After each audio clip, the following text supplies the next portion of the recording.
क्या था ये यार। थिएटर से निकलने के बाद भी जो मूवी दिलो दिमाग और कान में बजती रहे ना, वो एक मास्टरपीस हो सकती है, और ये एक मास्टरपीस है। थिएटर से निकलने के बाद मुझे बस इसके बारे में बात करनी थी, इसका एक्सपीरियंस शेयर करना था। कोई तो मिले, किससे बात करूं। मैं निकलते निकलते वहीं के स्टाफ से बात करने लगा। लिफ्ट में जो अनजान और भी शो देखने आए थे लोग, उनसे बात करने लगा। लिफ्ट में एक अलग ही माहौल बन चुका था, सभी चिल्ला रहे थे, चीख रहे थे। अगर इतनी तारीफ के बाद भी नहीं पता कि मैं किस मूवी की बात कर रहा हूँ, तो बता दूं, मैं बात कर रहा हूँ मूवी कंतारा के बारे में। सॉरी अगर मैं इसको मिसप्रोनाउंस कर रहा हूँ, जो हाल ही में हिंदी में भी रिलीज हो चुकी है। तो खुद को थोड़ा सा सेटल करते हुए करते मूवी का रिव्यू।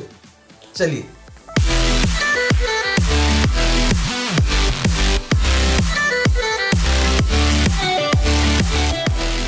सो हेलो जी, नमस्ते, आई होप सब मस्त। Welcome to AK8 review. Kantara मतलब मिस्टिकल फॉरेस्ट। ये मूवी एकदम रॉ है, मतलब वो कमर्शियल मूवीज की तरह नहीं, जो वो चमक धमक के साथ नहीं मिलेगी। आपको एकदम एक विलेज का सेटअप मिलेगा प्रॉपर इसमें। इस मूवी के actor, director, writer Rishabh Shetty ने जब इस मूवी को लिखना स्टार्ट किया होगा तो सोचा होगा इसमें क्या नहीं डालूं, क्योंकि सब तो है इसमें। एक्शन है, ड्रामा है, कॉमेडी है, थ्रिल है, हॉरर है, रोमांस है, सब तो है यार, सब डाल दिया इन्होंने।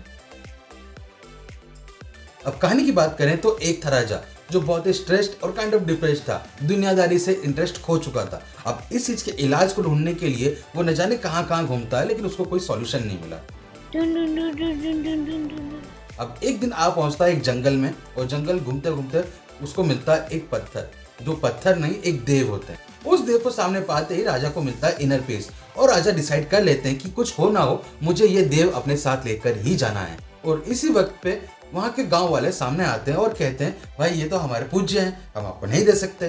तब राजा रिक्वेस्ट करता है, आपको जो चाहिए मैं सब देने को तैयार हूँ। और उसी वक्त देव आते हैं और राजा से डील करते हैं, अगर मैं तुम्हारे साथ चलूं तो तुम्हें ये पूरा जंगल इन गांव वालों को देना पड़ेगा, लेकिन अगर इन फ्यूचर आपने ये डील तोड़ी तो इसके कॉन्सिक्वेंसेस आपको झेलने पड़ेंगे।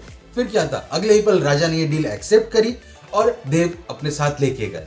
बस फिर क्या था, सब सुख शांति से जीने लगे, तब तक जब तक आने वाली जनरेशन लालची नहीं हो गई इस जमीन को लेकर। इस जनरेशन ने डिसाइड किया कि भाई साहब जमीन तो हमारी ही है, दान में दी थी, हमको वापस चाहिए। और ये हुई वो डील टूटने की शुरुआत। इसी के साथ साथ देव का प्रकोप भी दिखने लगा, लेकिन ये फिर भी लगे हुए हैं बस किसी तरह जमीन वापस मिल जाए। लेकिन पिक्चर अभी बाकी है मेरे दोस्त।